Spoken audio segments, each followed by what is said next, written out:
Hi everybody, welcome to this iwill event. This is the final event in the iwill week and the final session, and I'm really excited to share this with you and to be chairing this meeting and this session. So hi everybody, my name is Zizi. I'm an iwill ambassador. I have my own social action journey and my own lived experience which led me to become an iwill ambassador, and I'm so excited to share this event with you and the kind of findings from this. It's a cause that's really important to my heart, and I think everybody here on this call is here because they believe in youth voice, they believe in social action, they believe in young people making a change in the world to make the world a better place. So, like I said, final session in iwill week. This is the kind of plan for the session. So, just to be clear, this title of the event is Louder Together, Sharing Learnings with the Power of Youth Charter Signatories.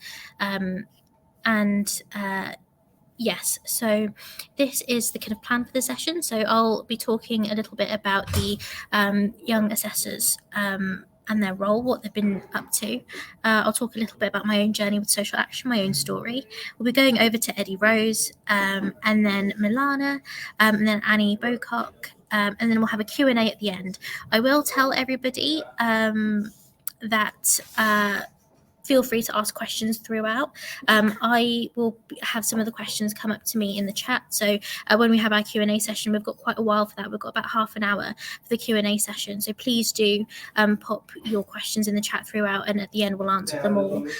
Also, there's a Have Your Say button somewhere at the bottom on the platform. So please do kind of click on it at the end and let us know how we've done in the event. We'd love to know if we can make this more accessible to other young people, how we can make this a better experience for you. So please do get in touch and respond to that Have Your Say button.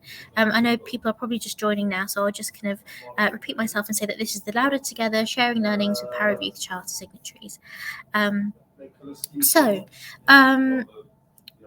What is this project? What was this young assessor's role? What is IVAR? So a group of young assessors are working with IVAR and iwill to map organisations' journeys with the Power of Youth Charter.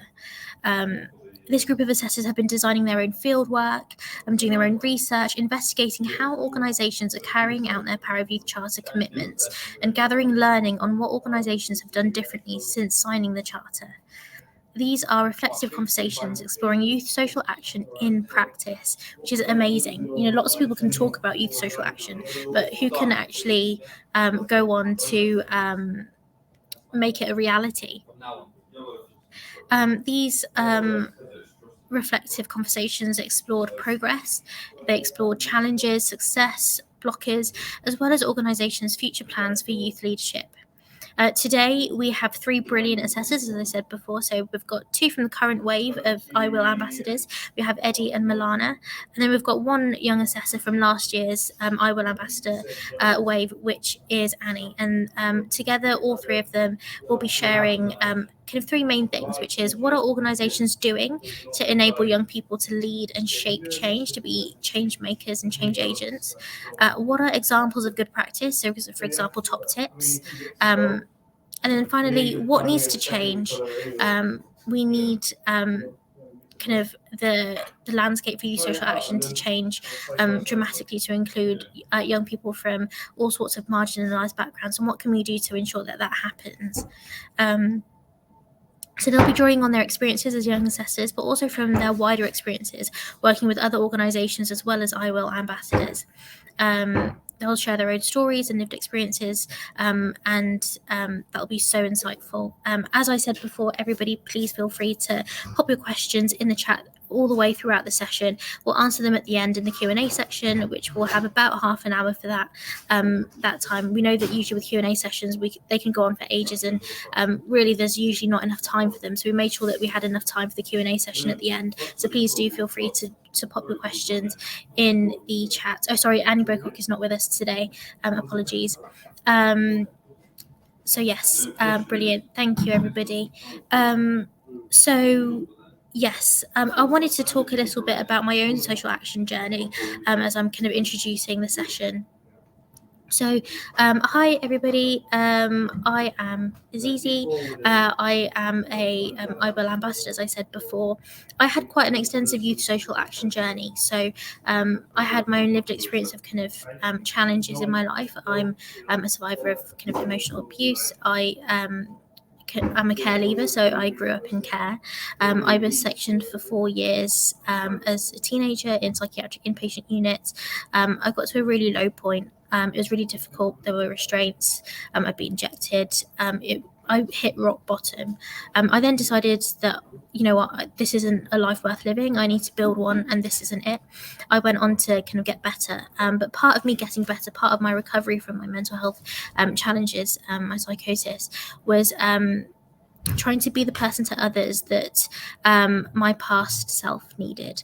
I needed to engage in youth social action to make sure that I could help other people and make sure that what I went through, nobody else had to go through again.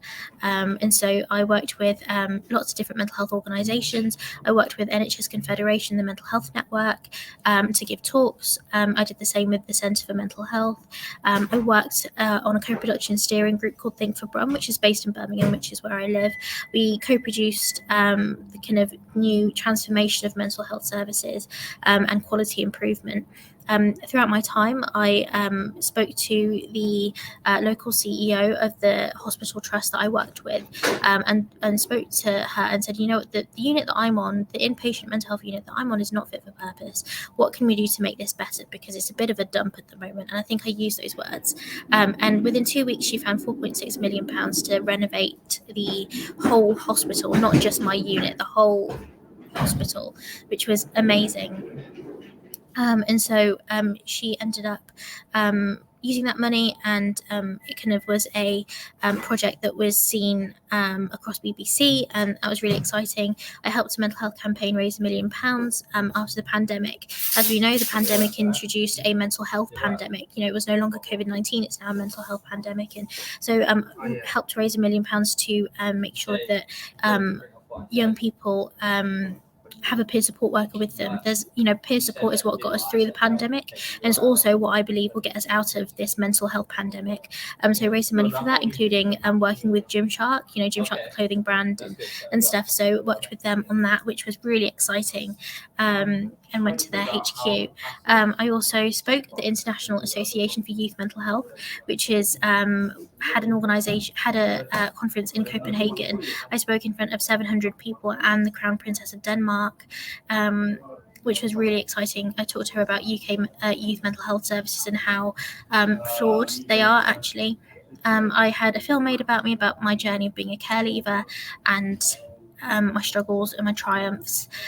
Did that. Also became a TEDx speaker, a published author, won some awards in the process. But really, my whole plan was to embed meaningful change in the world around me, catalyze change meaningfully in the world around me. And I decided I wanted to stop talking about youth mental health and start doing something about it. And so I set up my own charity called Emotion Dysregulation in Autism, which is a youth mental health charity for autistic young people. We've raised £75,000 in funds already, and we're just growing. So yeah, we just did a bid yesterday for £100,000, and we're so excited. Yeah, hopefully it will make the change that needs to happen. That's my journey with youth social action, and it's been transformative. It's given me a life worth living. It's given me a way to kind of help people and be the person to others that my past self needed. It's helped to it's helped me in my own recovery, but also around kind of other. Sorry, I know there's people around me which are kind of probably audience members might be finding it hard to hear me. Yeah, no, it's it. There are quite a few people around me, unfortunately, but I'll try and I don't know if I can move at the moment. But yeah, no, I think youth social action was pivotal in my own recovery. It was kind of the catalyst for change that I needed in my life, and is what kept me out of hospital and kept me alive, really. Without youth social action, I probably wouldn't be here. But yeah, that's a little bit about my journey. So I know that people are struggling to hear me a little bit, and I can move if kind of need be. If you just pop in the chat, I'll probably move in a bit. But yeah, thank you everybody for your wonderful comments. I can see them that people have said that it's powerful and things. So yeah, thank you for sharing that. Now I'll head over to Eddie Rose. Eddie Rose is an iwill ambassador, and he does some brilliant work, which is also lived experience led.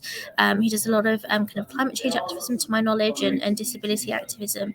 And he'll be talking about his experience of a young assessor, about what organisations are doing to enable young people to lead and shape change, what examples there are of good practice and tips, and also just generally what needs to change. So yeah, I'll hand over to Eddie now. Thank you very much.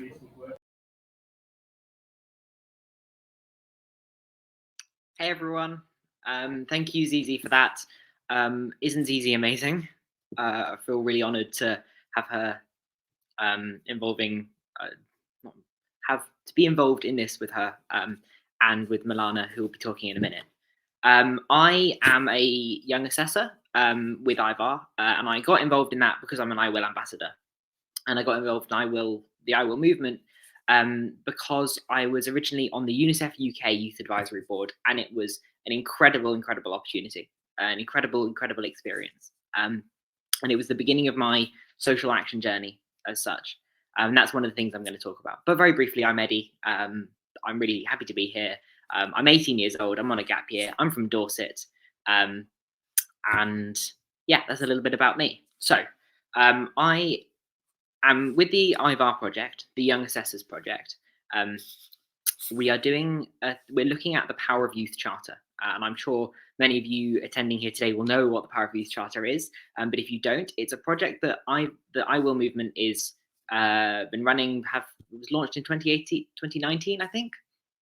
And it's got 5 commitments for organisations to make to really embed young people into the way organisations work, and work to make high quality opportunities for young people to get involved in social action projects.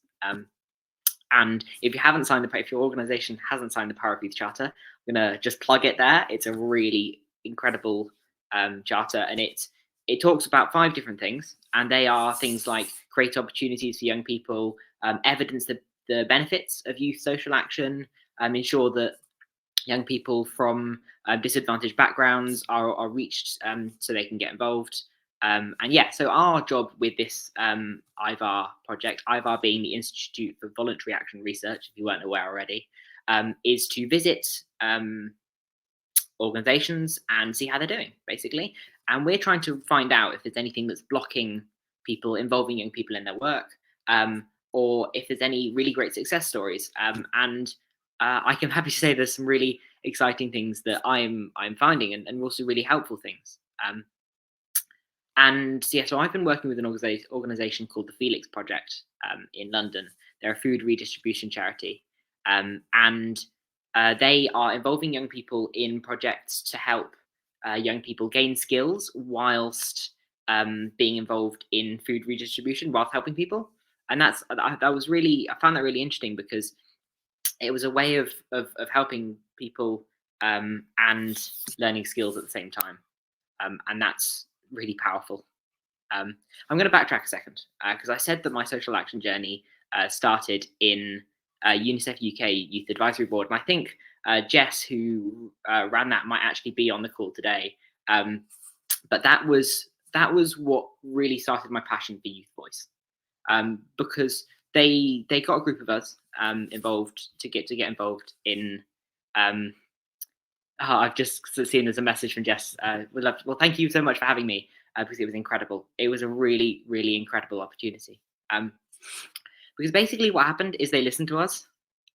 It sounds really simple, but the problem with Youth Voice a lot of the time is that young people, if they are even included, if they are even in the room, they are listened to in a very tokenistic way. It's a tick box activity.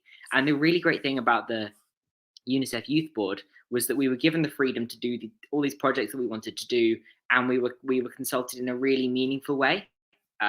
And yeah, so I've been asked to talk about what organizations are doing to enable young people to lead change.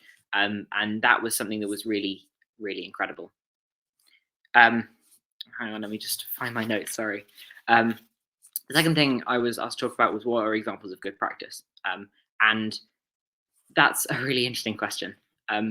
I was at an event a few weeks ago, and someone said that they were asking people about youth CEOs, which was a really good idea. I don't know if any organizations have been able to implement it yet, but that was an example of good practice that occurred to me. Sorry, I've got my notes are in a bit of a mess. If you could give me one moment. This is what I was looking for. To backtrack a second to youth voice, I think we often, when talking about it, we forget why youth voice is important. If we're talking about how to get young people involved, how to reach young people, we often forget that why getting young people involved in the first place is important. And I had a few thoughts. I was firstly thinking it's fun and it's important to, as young people, we like getting involved in things, and I've really enjoyed and found the opportunities that I've got involved in really meaningful and really helpful to me. Also, they've really helped the organizations I've been involved in, I believe, because young people often have a really different perspective to a lot of people. I was at an event and someone said something which really stuck with me, which was young people are less institutionalized. We're less stuck in our ways because we have less experience, and that experience, it's a different experience, isn't it, rather than less experience. And yeah, I found that really inspiring to listen to. There's another thing, as Zizi was saying, getting involved in youth social action can be really empowering for young people's mental health. So that's another reason why it's really great for young people to get involved in social action. I'm not sure if I'm running over my time, but oh no, I think I've got a few minutes left. That's okay. Back to the Power of Youth Charter. The first part is prioritize supporting young people to take action. And this, when we were looking to the Felix project about this, when I was doing the assessor project, one of the ways they were doing this was by going to youth groups, going to community groups who were involving young people in their work already, and giving them the means in which to take positive action, i.e. to help with food redistribution, to help food reach people who needed it. A little bit of context, the Felix project, they take food from suppliers that wouldn't reach people who need it and help it reach food banks and community groups and that kind of thing. So a good example of good practice from that was they were going out to the community groups rather than, and instead of kind of barging in with an idea, they were looking at where the needs were, which was really cool.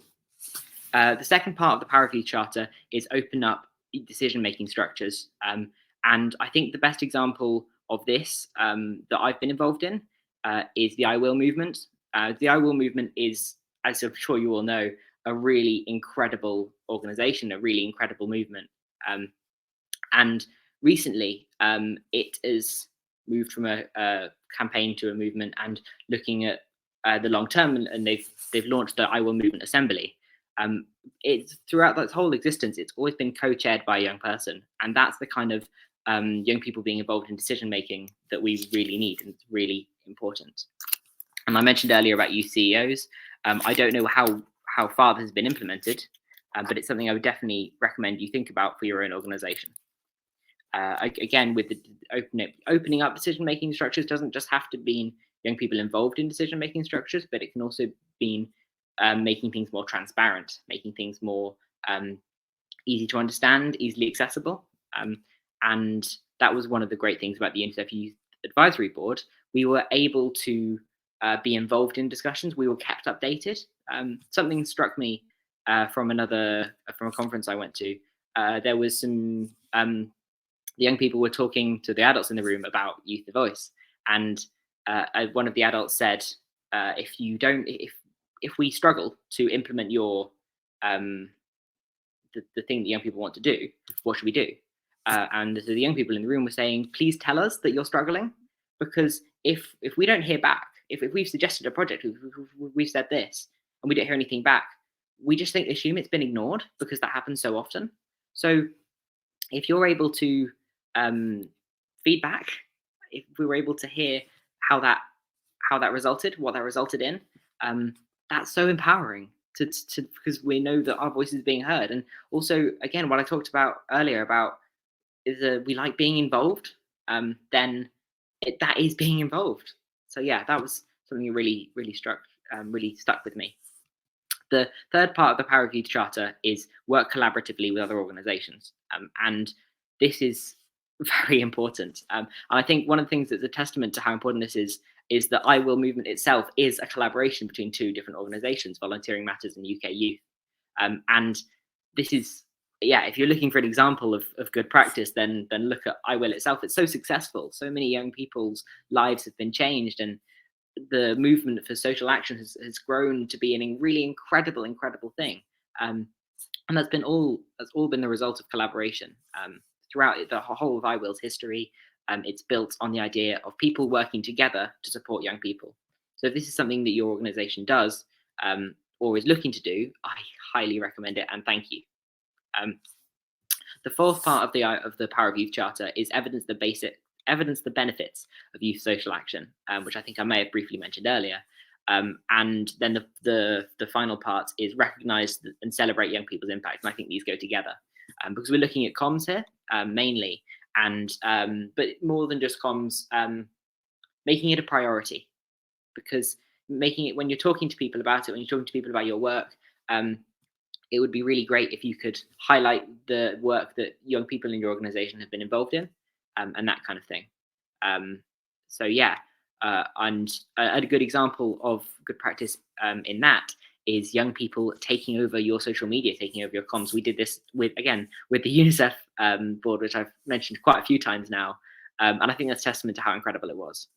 But yeah, we wrote content for social media, we wrote blogs, and yeah, it was really empowering to be involved in that. And also it was able to evidence the benefits of youth social action. We were showing by doing, yeah, which was really great.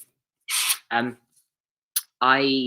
long time ago, before my UNICEF group, I was involved in my school's school council, which was really interesting because I was quite young then, so I hadn't had as much experience in youth voice before, and in knowing whether our voices were being heard. It was still a bit difficult to tell sometimes, but it was a really empowering experience. And one of the things that has stuck with me for a long time from that, I was the chair of the school council, so I was involved in meetings with the senior leadership team and the young people, was that they were really enthusiastic about it. And that enthusiasm, regardless of, we did make changes, and we did a lot of speaking to young people in the school and kind of galvanizing support and that kind of thing. But I can't remember to this day how strong the impact was across the school, across the senior leadership team. But I remember their enthusiasm. So yeah, that's another thing to bear in mind. Another thing to think. I've talked quite a lot about the Power of Youth Charter, and examples of good practice in that. And I want to make it clear that signing the charter you don't have to sign the charter if you haven't done these things. No, sorry, wrong way around. You can sign the charter if you haven't done these things, because signing the charter isn't say I've done it, it's a commitment. Signing the charter is we are going to do these things. We are going to do our best to include young people in our work, to promote youth social action, and yeah, but so you can sign it as a commitment rather than something you've already done. I think I'm coming to the end of my time, but I'll be answering questions in the Q&A later. Thank you so much, iwill, for having me, and I'm going to pass back over to you.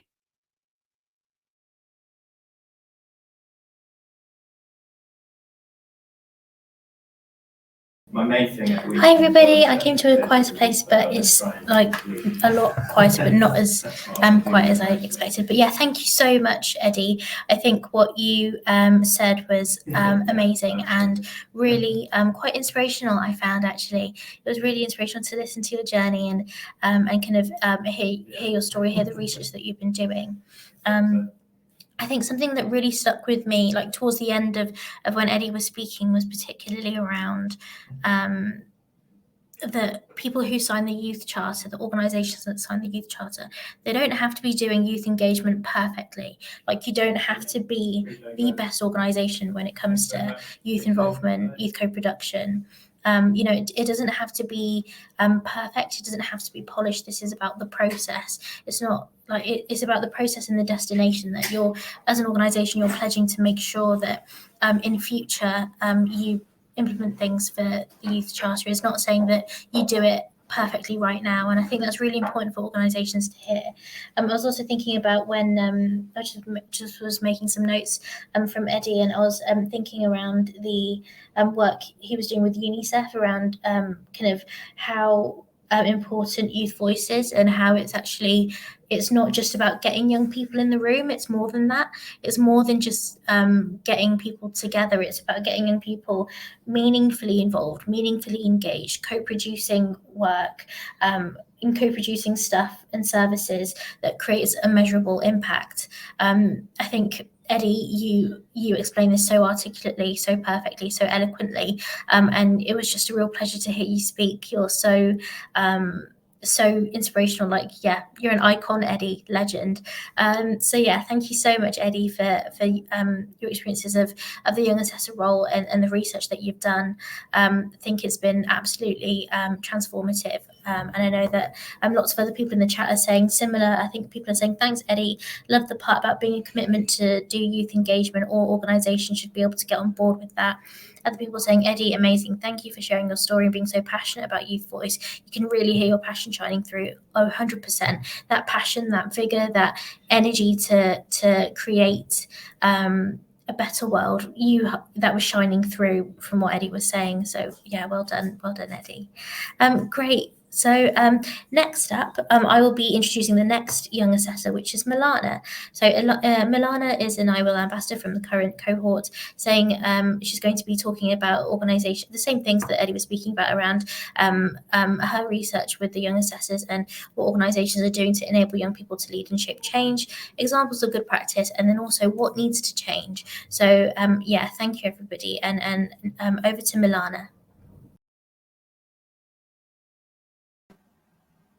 Thank you so much, Zizi. Hey everyone, I hope you can hear me. I hope you're all doing well. And yeah, thank you so much for this inspirational and great start to the talk. And thank you, Zizi and Eddie, for sharing all those incredible things, your journeys and your experiences. I think that's very inspirational. So my name is Milana, and I'm an iWill ambassador. I've joined iWill in 2021, so it's been a while now. And yeah, I'm super excited to be here to be speaking about Power of Youth Charter, the research that I've been doing with one of the organizations as part of the assessing process. And yeah, I'm just really excited about this. So I think first of all, I just want to kind of share a bit about myself and about my social action journey as well. So yeah, so I came to UK when I was 10, 11 years old. So I've experienced migration, and also from a young age, I was always interested in mental health. And I always knew that worldwide, there's so much needs to be done in terms of advocating for mental health, because it's not approached in the right way, in the way I needed it as someone who is experiencing mental health issues. And also, it's, yeah. So yeah, that's kind of my main goal. And also being a migrant, it's being a migrant, it's been a tough journey. And also it made me realize that, as a young person growing up in the UK, doing the same things, going to the same school, going to college, and kind of doing the same things as other children, but you still have those differences in the way you treat it because you're a migrant, because you have different documentations or maybe lack of them. So and that kind of created a lot of issues for me, and that's when I maybe like my social action journey kind of started quite late, I think, compared to some other young people. So I think it's because I was it's because, oh sorry, I keep losing what I'm trying to say. Because I just wanted to change that, and because of those experiences I started really late, but now I'm able to contribute and do the things that I want to do and change the way I was experiencing things. So hopefully the other young people who are experiencing the same stuff will not be experiencing that. So I think I want to start the initial talk by talking about what our organizations are already doing to implement new social action into their organization, because I think the organizations are doing so much already, even if they even if they didn't sign the Power of Youth Charter, or they're not really aware of that, or even if youth social action is not really their their aim, or not something that they're really aware of that they're doing, but they're actually doing it. So some organizations are just like literally not really aware of the things sometimes they do, because in general, like people and organizations are doing great stuff, and they're already doing a lot to work with young people, to hear them, and to engage them in the work. But sometimes, because they're not really fully aware of the things, or not doing it in a more structured way. But as my experience being a young person, I've been working and been volunteering with some organizations who have not signed the Power of Youth Charter, or like I said, they were not really aware that they are about youth social action, but they were doing a lot of great things for me, which I can share with you. And I think this is the main kind of barrier that is maybe preventing some organizations from promoting and being open about that they're actually helping young people, that they're actually doing it in the right way, or not being fully aware, or maybe not confident enough. Because I think the term of social action is quite scary even for adults, because as young people, maybe young people are more braver, maybe they're I think, like Eddie said, less institutionalized. I think the way we work around some things are a bit different to adults, because I think organizations and adults are more wary and cautious about social action and how to implement it in the right way, and doing it in a possible way, which sometimes prevents them from actually maybe taking action, or being really active in this process. But actually organizations are already doing a lot of stuff. So it's just, I think, taking that kind of confidence level and maybe changing the mindset about it, the way they approach it. So I think, well, first of all, I want to share what organizations are already doing, the great things. So as I'm volunteering for a few organizations, so because I'm a migrant, I'm part of a core group at We Belong, a charity that is based in London and in Manchester, and which means, because I became a core group member with them, it's kind of I'm actively working with them, kind of deciding what the organization is doing. There are a group of other core group members where we meet on a monthly basis, and we talk about the things that the charity does, the way we can support them in campaigning, and because the charity is about campaigning, about changing the policies around migrants, and also kind of just everything about the way things about migrants, how their mental health, the policies around them, just kind of spreading the word as well, sharing those stories that migrants, whether that's just one person in one school, they're not alone, they're not going through this by themselves. It's because usually we feel isolated in our own problems, which is not very good. So so that's kind of my one experience of working with one charity, where it's we have a core group, and the charity always says to us, if you tell us an idea, then and you're serious about it, we're always keen on taking on board. And so I think it's just also a matter for young people to take that interest and to put it forward, and the organizations are ready to hear that. But sometimes I think, like Eddie mentioned also, like it's about the communication. Sometimes the organizations are not really, they're getting the feedback, or they're putting the idea across, but then the young people are not really having the time or the confidence to say, to reflect back, or to say something back. And then sometimes that kind of connection and interest gets lost, because something is not very that connection and that way of structuring between hearing and implementing those things are not very organized. So I think that's what Power of Youth Charter is about, because although organizations are already doing a lot of great things and they want to do great things, but it's sometimes it's lack of clarity, lack of organization and structure that is out there that would help them. So I think what iwill has created, the Power of Youth Charter, is so incredible, because it's a real tool. It's sometimes we always, and I think Zizi mentioned that at the start, when we say about things, we have the good intentions, but we're not actually putting them in place. So I think Power of Youth Charter is a great tool because it's already existing. And I think when something is existing and it's already big, because a lot of organizations already signed it. So it's a great tool that I think all organizations need to make use of, because I think it's just like making a basic comparison. When I see free tools online or things like that, a free ebook or tips that I can use for my learning, or kind of just other hobbies that I have, I always use that, right? So I think it's also quite not very wise if there's a tool out there like for organization, they're not using it. And I think Power of Youth Charter is such a good thing, because it's just a guideline of those commitments that will helps guide the organization in a way that makes the process easier for you. And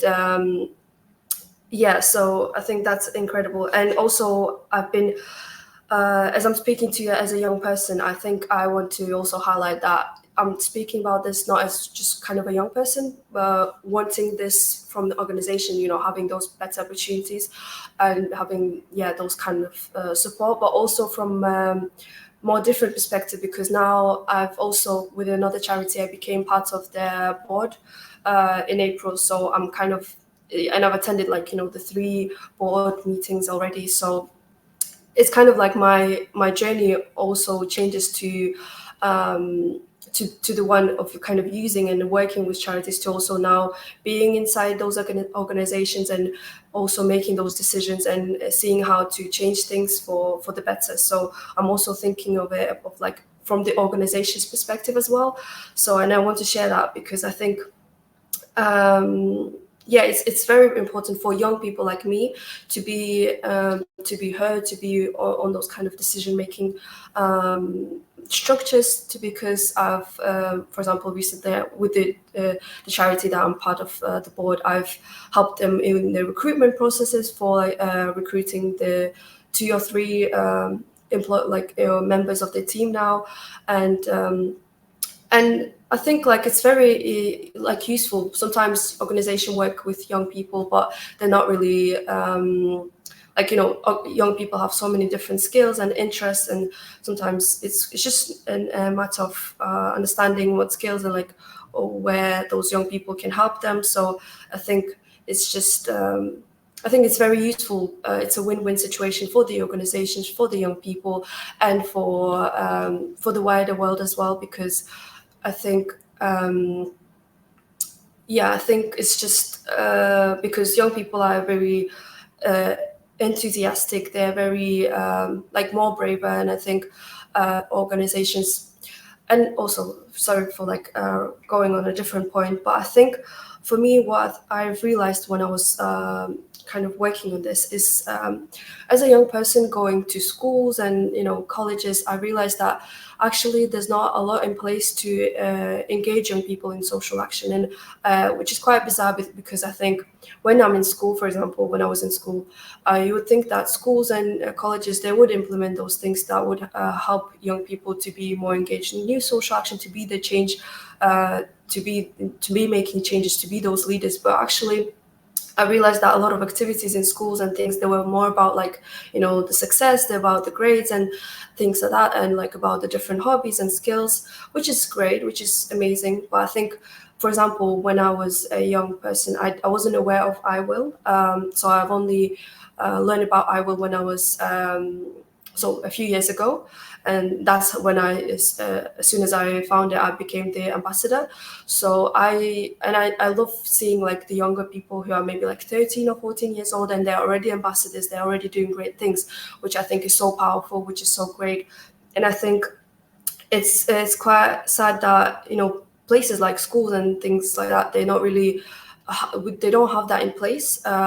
So I think if I when I was in school and I knew of iwill, I knew of like such a great organization, that would have helped me so much in my youth social action journey as well. So yeah, that would have helped me a lot.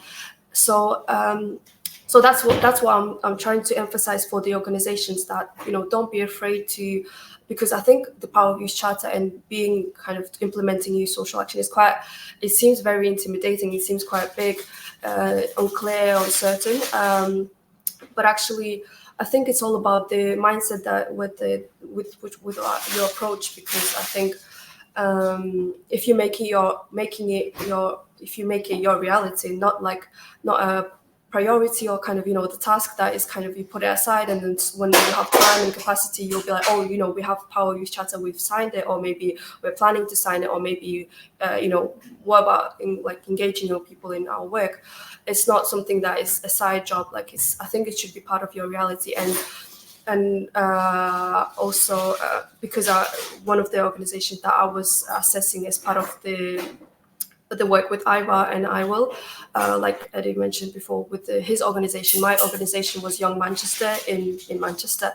So what they are doing, and I know it's a bit easier for them because they are about young people, which kind of makes it easier, but it's what they said is the way they use the Power of Youth Charter is that it's embedded in their work. It's like I said, it's not a kind of a side thing that sometimes they look at it, and it's actually within their organization, within everything that they do. Like, for example, like the policies and things that are used by the organization, it's actually within them. So, and that's one of the things that I've being a part of the board right now of this charity that I volunteer for, is we recently updated our mission statement, the mission statement of the charity. And I think if you have signed the Power of Youth Charter or planning to sign it, I think also if you are serious about youth social action, implementing it into your organization, it might be quite good to implement it into your mission statement, or your policies and things that you in the way that you work. So it's kind of part of your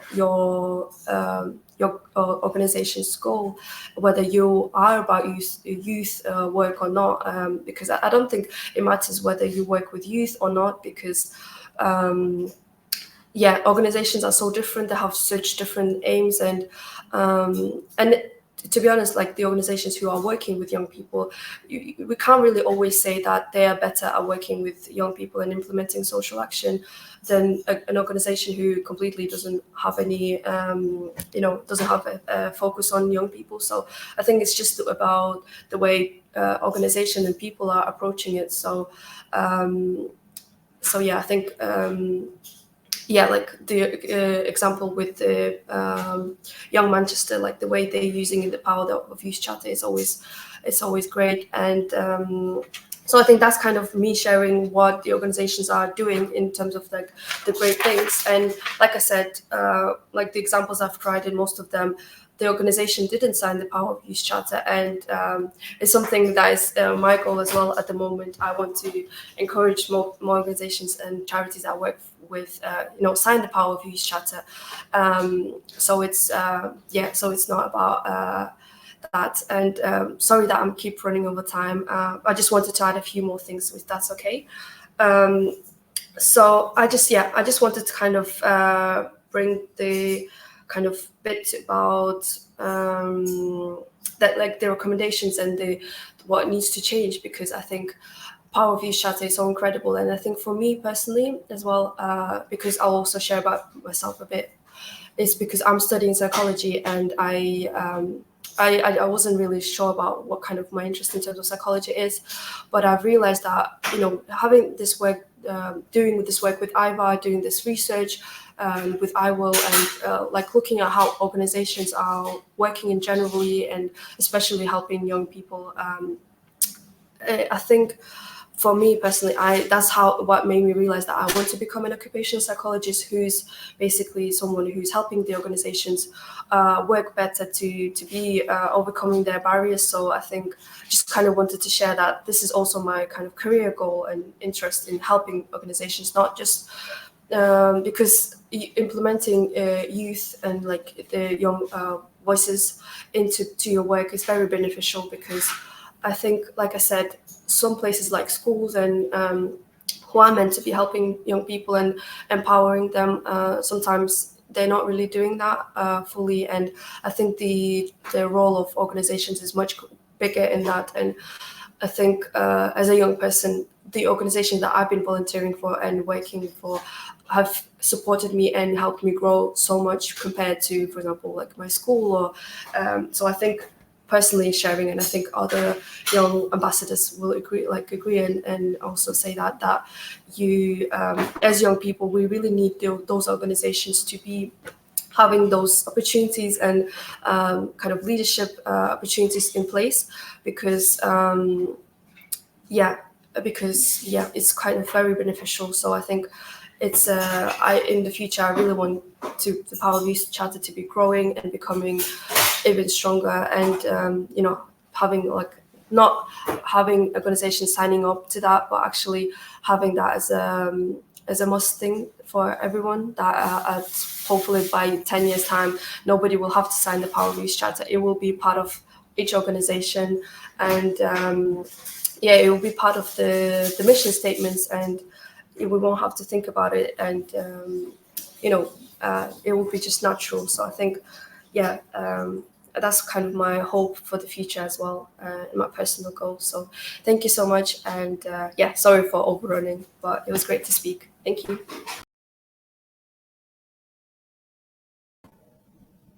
Hi, thank you so much, Milana. I think that was so insightful and so well put. You've got some really clear ideas there about how to kind of improve the kind of engagement with the Youth Hope Charter.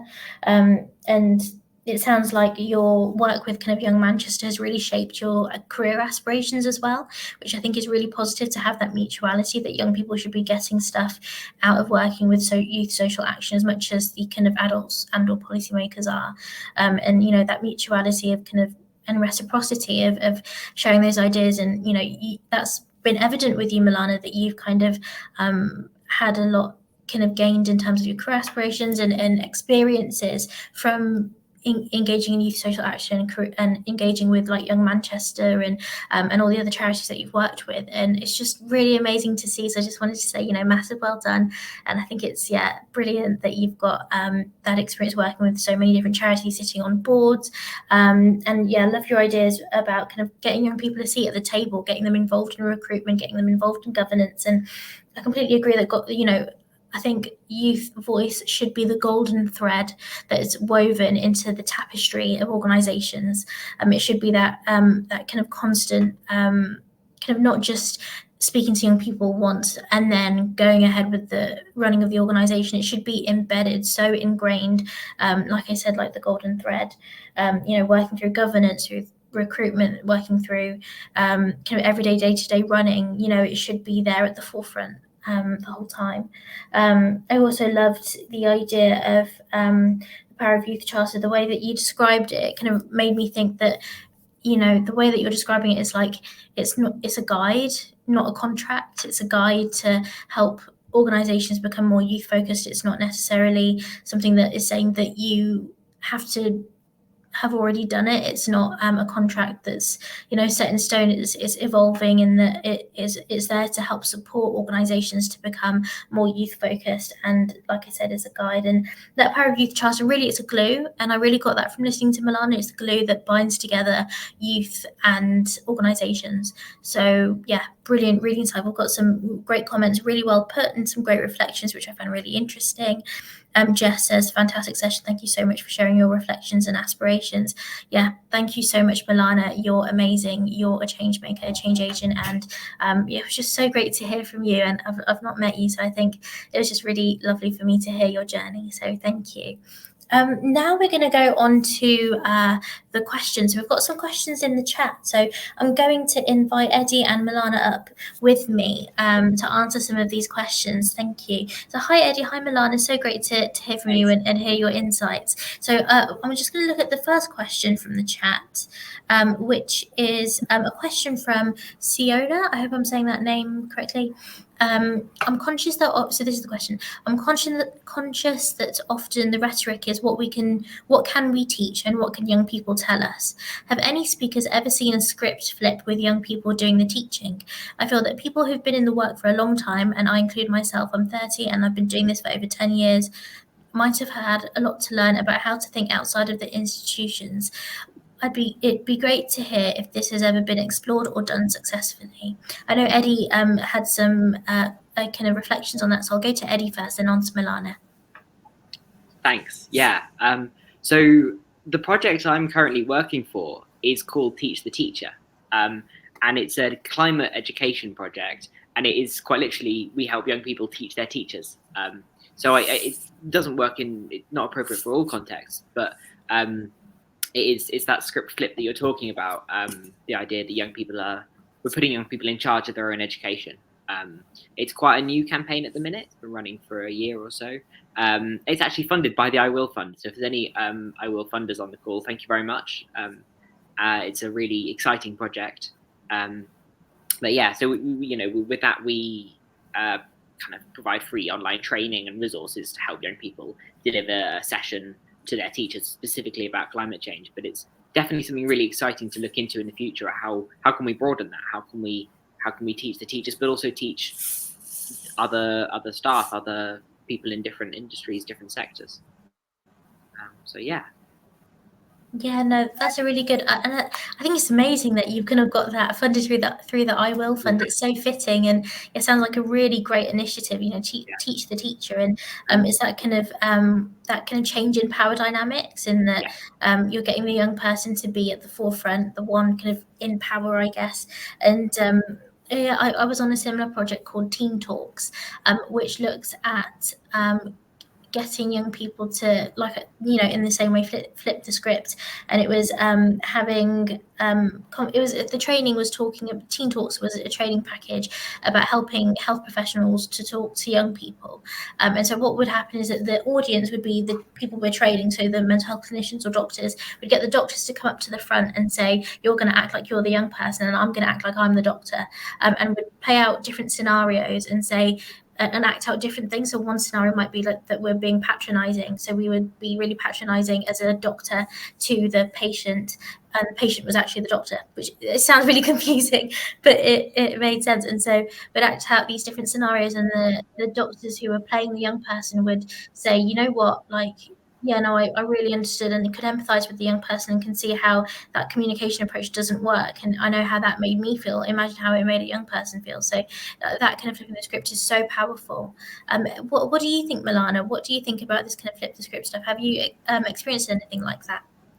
Yeah, definitely. So I think, because of that experience of, kind of when you do this work, when you're doing this work for someone, like especially like, even if you're a teacher and you're teaching young people, you have to be mindful that, there are two people there. It's not just about the teacher. And it's just like kind of giving that example. So at the moment, because I'm a migrant, and in the media, the way migrant stories are portrayed is not really accurate, and it's not really representing the migrants. Because, for example, I work with this charity called On Road, which is based in London, and now they changed their name to Heard, because and it's not about, this organization is like a media charity. It's not about just migrants. It's about all those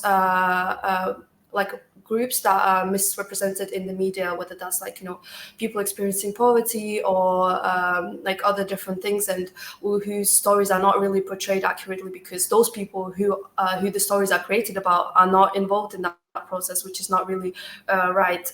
So I think what I'm trying to do at the moment is also challenge that, and for example, as part of We Belong, the charity that I'm a co-group at, I'm right now working at a podcast, and I'm trying to, portray those and actually give voice to young migrants like me and other young migrants to give the right representation, and to, if there's something about giving that example of the media, if it's about migration, about other topic, you have to listen to those voices that are not represented usually in the topic, unfortunately. So, and just to jump in, there was one other thing I wanted to say about Teach to Teach. Thank you for that, by the way, Milana. That was really, really helpful and really inspiring. But about the Teach the Teacher, it's a really great example of a youth-led project, completely youth-led. It was young people who had the idea, who came to the staff at Students Organising for Sustainability, a brilliant environmental and youth empowerment charity. And so it was a group of young activists. A few of them came to the charity, said, we want to do this. And then they helped them make it happen, basically. So it's led entirely by young people. Great example of exactly the kind of thing we're talking about. Yeah. And thank you to the IWill Fund for that. Yeah, definitely. Yeah, it's a brilliant example and of kind of true youth voice creating change. And yeah, I just think it's amazing that IWill Fund funded that, and it's just testament to kind of good practice, really, great practice, and it's so needed. It's 100% needed the funding, and so glad it deserved it. So glad it received that and is receiving that recognition. But yeah, if Eddie can put any links or anything to do with Teach the Teacher, and I'm sure lots of other people would love to hear from you about that and how to get involved, for example. So please do. Oh yeah, going on from what Milana was saying, it's nothing about young people without young people. That's kind of what I got from what Milana was saying, for sure. So important.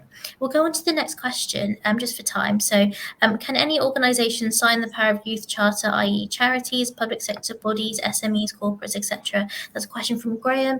The answer is a resounding yes, and that's a simple yes. So I think I might go on to the next question. But yeah, I think any organisation, whether you work in Youth Voice or don't, I think you're encouraged to sign it, just to say that you're pledging to that commitment, and like I said, guide, not a contract. So yeah, I think any organisation can sign it. So yep, that's a yes.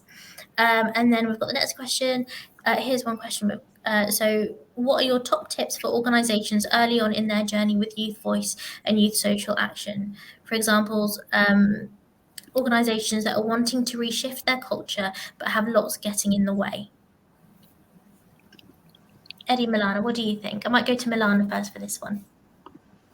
Yeah, so I think I didn't really highlight it properly in my talk, but I wanted to kind of emphasize the mindset that the organization approaching it with. So I think it's this podcast that I mentioned recently, it's one of the young persons said, oh, sorry, I forgot the title, the quote, but he said that making change is not a hobby, but it's a responsibility.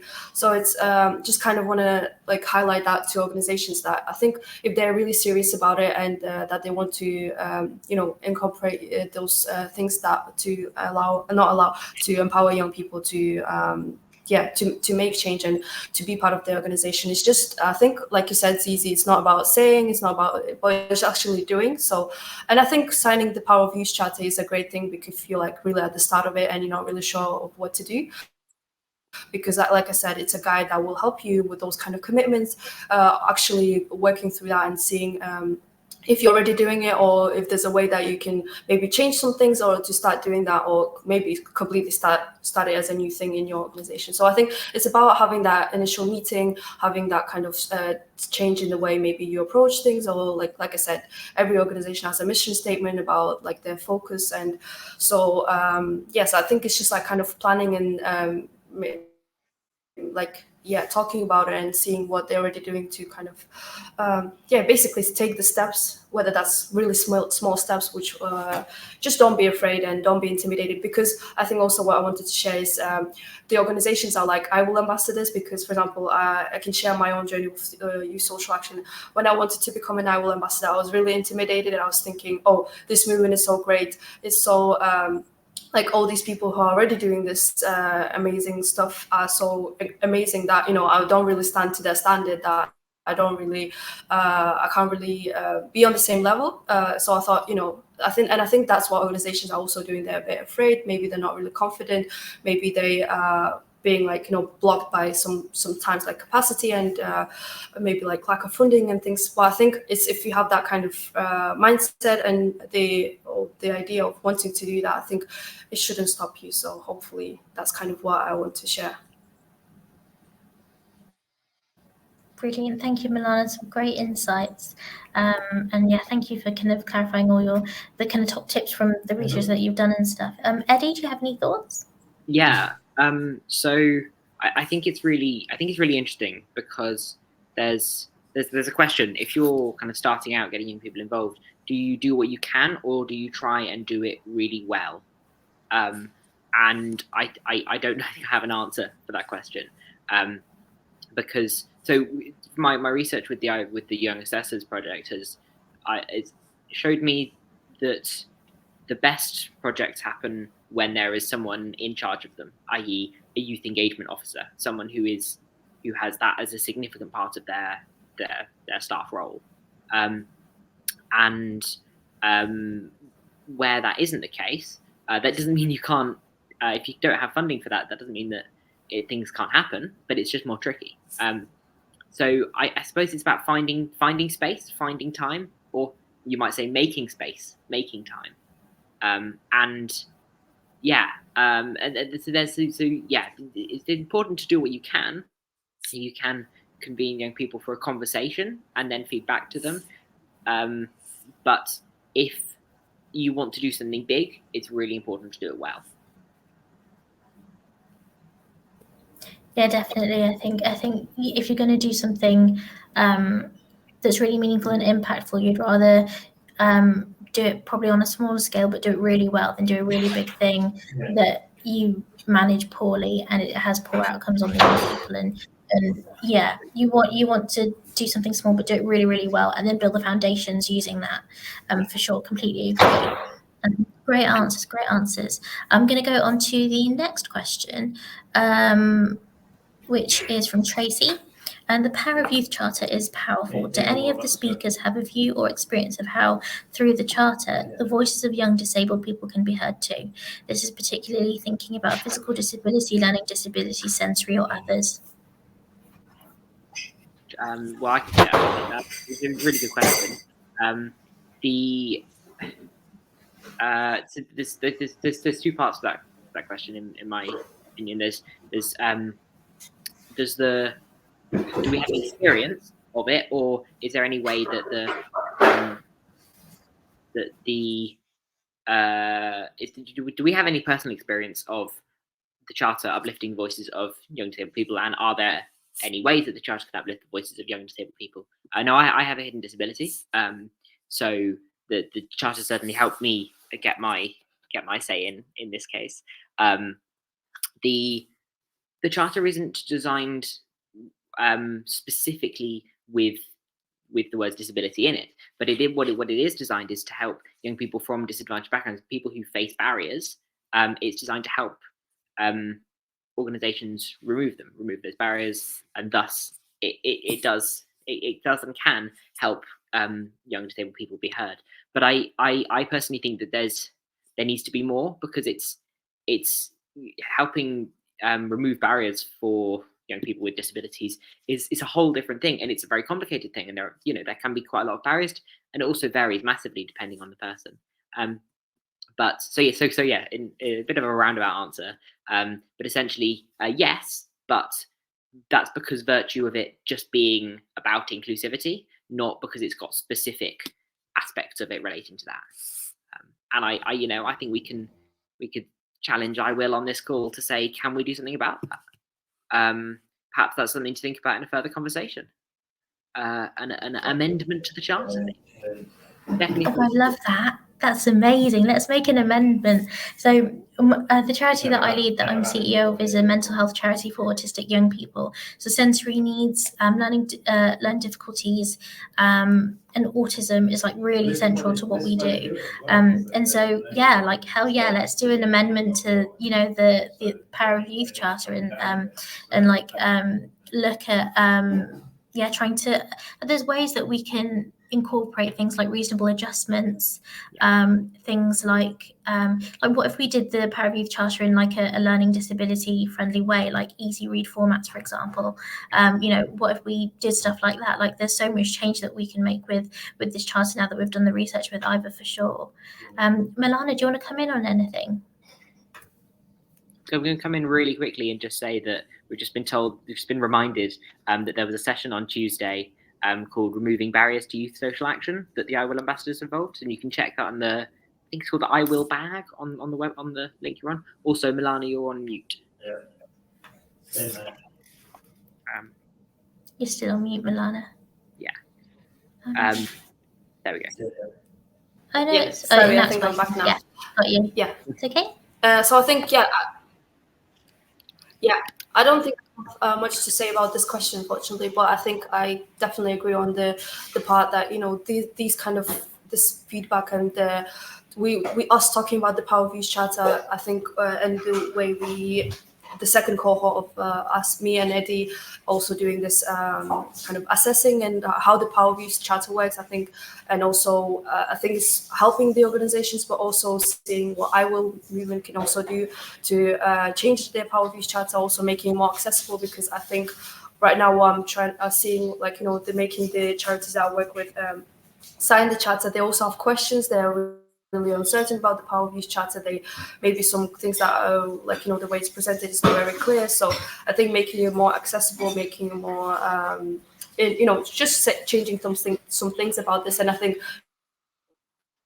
Tracy, like you said, that comment is very useful, and I think that's definitely something that needs to be considered. And hopefully, thank you so much.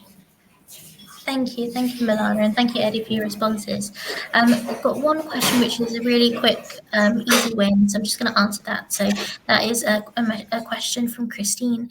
Zizi, please could you share here the name of the project you mentioned, which flipped the script between young people and doctors? So that was called Teen Talks, TEEN, like a teen but teenager, like Teen Talks. So hashtag Teen Talks is the whole project.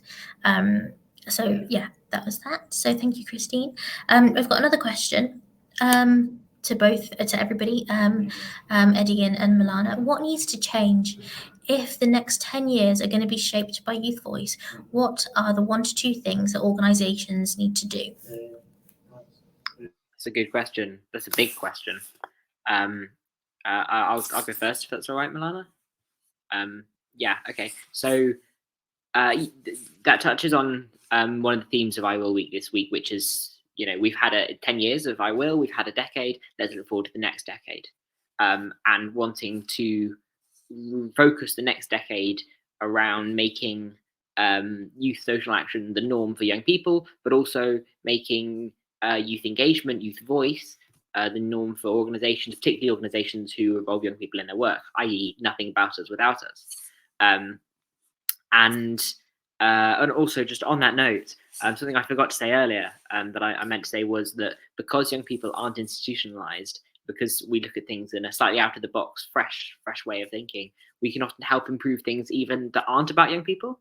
Just different perspectives. Different perspectives help things, and different perspectives help us help people better, help us make the world a better place.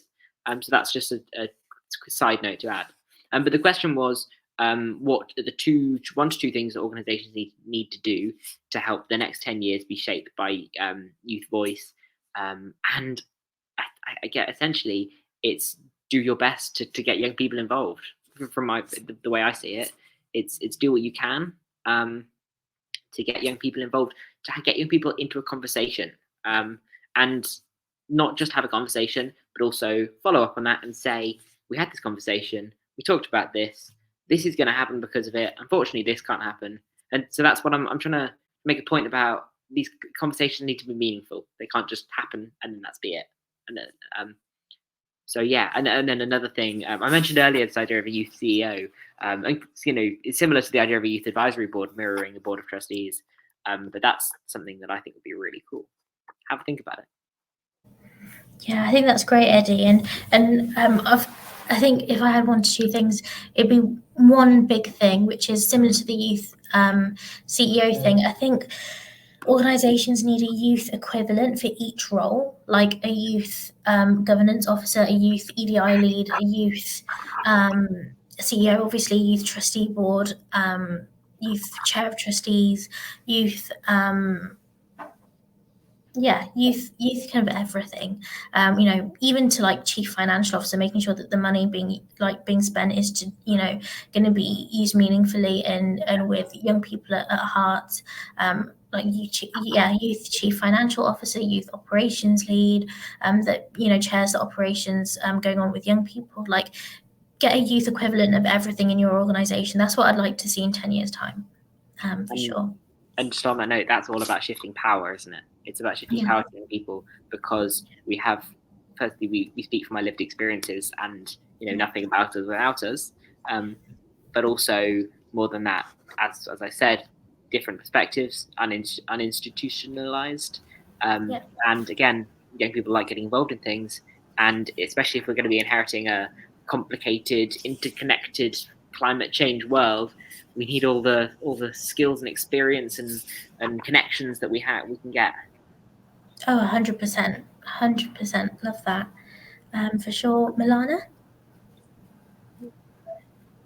Yeah, absolutely. I think I completely agree. I think also sharing an example of doing the assessing with Young Manchester. That's what happened within the organization. Is like the young people that they were working with. Like the one young person was really keen to start the Young Ambassador program at their organization, and now they have different cohorts of young ambassadors. I think they've started it a few years ago. So now every year they have a group of young ambassadors they recruit, and then they always stay in touch with them, actually, which I think is always great. That you never lose that connection with those young people that you work with, but you actually continuously build on that relationship and that kind of empowerment of them and yourself, and changing of your organization as well to their needs, and kind of going back and forth of your relationship. And I think that's and then that young ambassador that young person who became the young ambassador then became the co-CEO of the organization, which kind of portrays that kind of great journey of that young person growing kind of in that organization and becoming the lead of it, and becoming the kind of the lead of that organization, showcasing that how much youth and young people within the organization are kind of heard, and they are given the space to lead and to change the way and reshift the culture of the organization, which is great, I think. And like I said, like Zizi said, it's about making that space and giving those places and opportunities for young people to work within the organization. So that's preventing the problem of actually getting other young people involved, but actually young people already within the organization, which is great. Yeah, exactly, Milana. And empowerment, exactly from your experience too, like the empowerment is mutual. Like, the young person feels empowered, but so does the organization, and it helps, a young person's own development as well as the organization's future development. So yeah, definitely. That phrase, Zizi, the empowerment is mutual, is my new favorite phrase. Yeah. Really like. Good. I'm glad. Yeah, definitely kind of creating trusting, reciprocal relationships, for sure. So I'm going to go through a question from Jack. That's going to be the last question, I think, before we kind of bring it to a close today. So I got a question from Jack, which is really great session. Would be interested to know if any of the panel have experienced themselves or heard of other young people facing barriers to getting involved in social action, and what can be done to remove or overcome these. What do you think, panel? Well, I mean, we mentioned the removing barriers event, which is a good place to start with that question. But I don't know. I'm personally, it's difficult to pinpoint the barriers. I guess there's one of the the barriers is things like time and that kind of thing, practical barriers, but also things like God, I've lost the word now. Things like social barriers and then physical barriers. So if people don't have access to internet, or if people don't have access to people that can help them and that kind of thing. So yeah, I'll have a think for a minute and pass over to Milana. Yeah, sure. I think that's a very great question, and I think like one of the things I'm thinking of is because social action, like I said in my session, where social action is even like a term that is difficult for adults, and I think sometimes for younger people it's even more intimidating. But I think that's why we encourage the organizations to be taking this responsibility, to be helping young people to be part of social action and to to kind of overcome those barriers because. That's why the young people, as young people, we need those organizations to be kind of bridging that gap and removing those barriers to for us to be involved in this. So I think it's about the idea of social action, that it's the way we approach it, because and I think Eddie, you mentioned it, because I think it's not a matter of doing it, but actually also a matter of doing it well. So sometimes, because as a society, we always want to do good things, which is great. But I think sometimes it's kind of a responsibility that we're not really meaningful about, because we just like, I even remembered my own experience of kind of how did I start like volunteering even. So I remember, like, that everyone in school does DV, and like everyone is made to be, to do volunteering. And so I think I think that's what was my first step of like volunteering and kind of moving into that process. And I think, sometimes as young people as well, the way we approach volunteering and the way we do this is kind of from a perspective that, oh, it must be done, or it must be, or it's maybe something useful for your CV or something like that. So I think it's not very a meaningful approach, and not very good approach, because at the surface it's quite good, but it's not really meaningful. So I think, and that's also part responsibility on the organization. So I think if the organization and the aims is very clear, the work, and the way they implement those opportunities within the organization, translating their message and their communication with young people so well, I think that's when young people will become involved, but actually realizing what are they working on, whether that's any social issue, whether that's working on poverty or something like that, whether that's really done in a meaningful way, not like a thing that must be done and something that needs to be happening, but actually creating those communications, making sure that young people are aware of what they're doing, of the causes, and they both the organization and the young people are educated on this matter in a really good way. So I think not really sure if this completely answers the questions, but I think for me it's more about the kind of the meaningfulness, because at the moment I'm really lucky doing the social action, doing the volunteering in the right way, of actually knowing why I'm doing it, why it's important, and how I can help other young people in kind of similar situation to me to avoid those issues and make the world a better place, which I didn't do, for example, 5 years ago. So I think it's just kind of a matter of that kind of meaningfulness behind it. Definitely. Did you want to add anything, Eddie? Yeah. So I said I knew there was something I wanted to say, and I couldn't quite remember it, but I've got it now.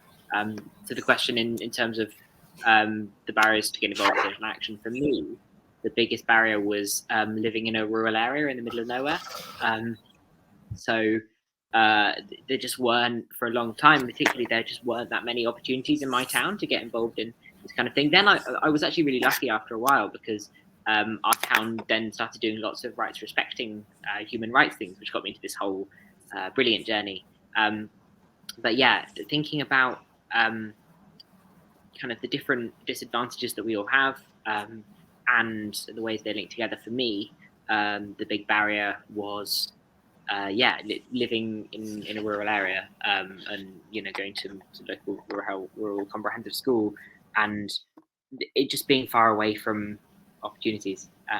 But that said, I think there's that's one of the great things about the internet. If you do have access to a computer, and I was very lucky that I've had access to a computer and everything, the internet can be a great equalizer. And being able to talk with people in Australia, and wonderful things like that.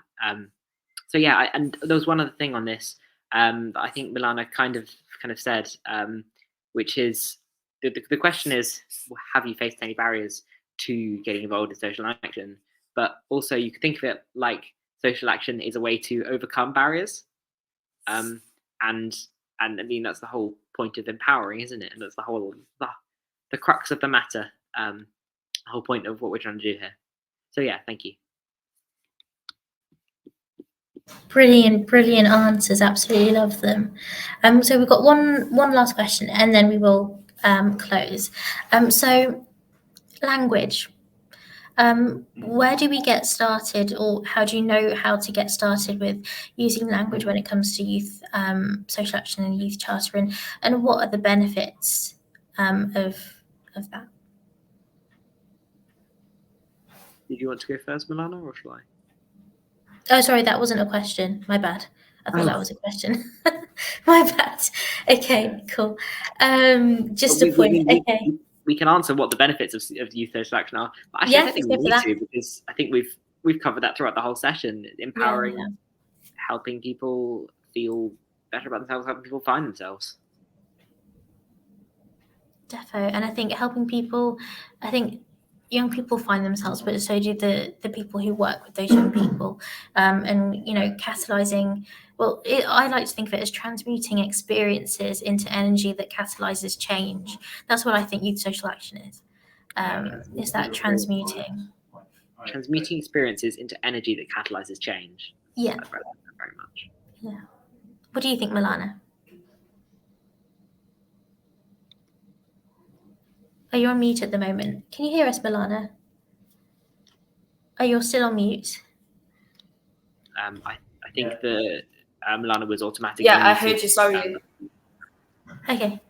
Yeah. Yes. Sorry. What? Could you repeat what you said? Like, was it a question? Yeah. Yeah. So, what are the kind of benefits of youth social action, in your opinion? Yeah. Yeah, I think the benefits are really clear. I think the benefits are, they, like you said, like they're mutual, and they're very, like they go in different ways, because it's beneficial for young people, also in the place that they are, working with, whether that's like organization or charity, wherever they are. And I think for the world in general, I think it's so great, because the voices, and I think especially because young people are the group who have lived experience, and they're not scared to be talking about it. And I think that's what gives power and energy to many things that are not really spoken about. They're not really targeted within the world, within the media, within everything. So I think because young people are a group of people who, they're able to say that, and they're able to put it in the right way. I think, which I think is great, and I think that's very necessary, because we. It's basically we need to shape the world, because this is the world that we're going to be living in, and I think it's also the older generations and the adults are also very keen to hear young people. So I just think it's just the communication needs to be improved, because everyone needs that and wants that, but it's just we're not really aware of the best way to do it. So. And that's what a lot of youth voice comes down to: meaningful communication. Yeah. Yeah, it all comes down to kind of communication and respect and power and valuing youth voice, for sure. Thank you, Eddie. Thank you, Milana. Brilliant conversations, brilliant answers. Great team. I don't know about other people, but like I feel like you guys are unstoppable. Like there's nothing that can kind of inhibit your progression, your success.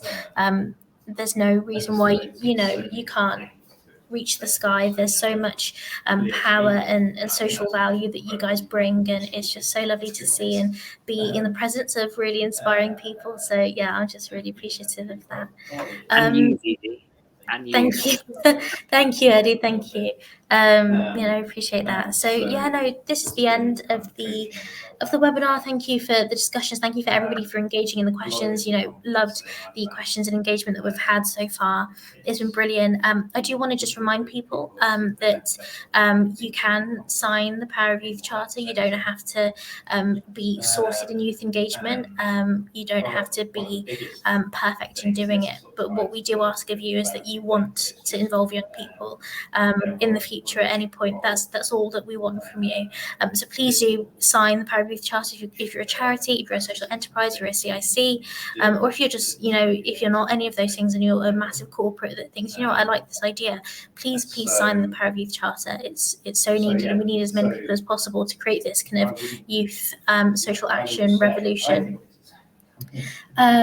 Also want to just add to everybody that we really want your feedback. Please click on the Have Your Say button. We really want to hear from you. We want to see what works really well in this, what could have gone better. We'd love to hear from you around that. So please do press that button.